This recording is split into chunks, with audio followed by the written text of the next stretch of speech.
Evelīna, vai tev ir kāds īpašs ēdiens, ko tu gatavo? Un vai tu ievēro košera likumus? Tas ir tas. Nē, es tos neievēroju. Tad man nebūtu jāiet tad garnelis. Tas ļoti garšo. Garnelis, jā.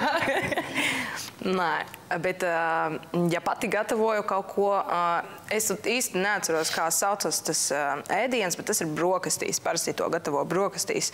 Tas ir tā kā omlete, bet tur iekšā ir sarkanie pipari, paprika ar tomātiem. Šakšuka? Jā, tieši tā šakšuka, jā. Tas ir nenormāli garšīgi, jā.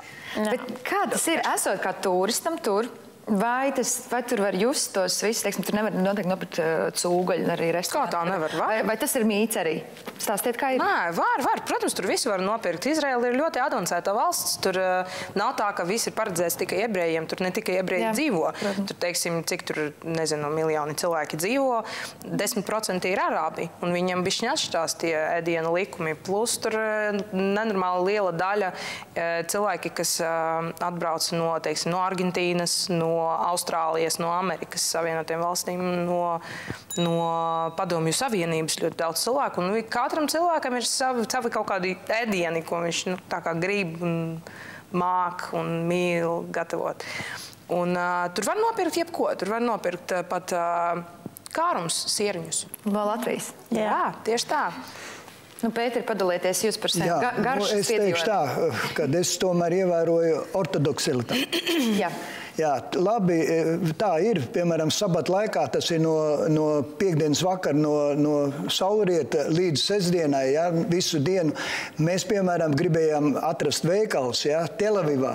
Visi veikali bija cieti, vienīgi, kuri strādā. Nezināt, kur jāiet. Jā, nu varbūt es nezināju, kur jāiet ir. Un tad ir man tāda pārņēma tāda, kā saka, pārliecība, ka viņi ir ļoti ortodoksāli, kad ir no visas pasaules sabraukuši ir pārgājuši dzīvot atpakaļ, teiksim, Izrēlā un ievēro apmēram, es teikšu, 10–15% ir noteikti, kas ievēro nedrīkst plēsīga putna gaļu, nedrīkst trusi, nedrīkst cūku. Pa cūku vispār ļoti interesanti.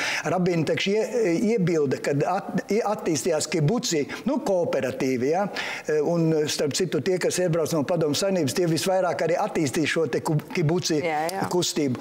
Un nedrīkst cūku audzēt. Nedrīkst. Tas ir nešķists, ja, un viņš, kā saka, uz svētās zemes nedrīkst būt. Un tad 9-gadīgs puika, viena kibucija vadītāja dēls, izdomāja tā, uztaisīsim paaugstinājumu. Un tagad viss tā cūku ferma, ja, uz paaugstinājumu, līdz ar to cūku vairāk nav uz svētās zemes, ja, ļoti oriģināli. Atjautīgi. Jā, un visas mīļākais ēdiens, ko es arī novēroju, tā ir tomēr pildīta līdaka. Pildīta līdaka, jo arī ortodoksi nedrīkst ēst zivi, kurai ir spuras un asakas. Un tad viņi visi to iztir, un tad ar šo te pildīto līdaku, tas viņiem ir fantastisks tāds svētku ēdiens.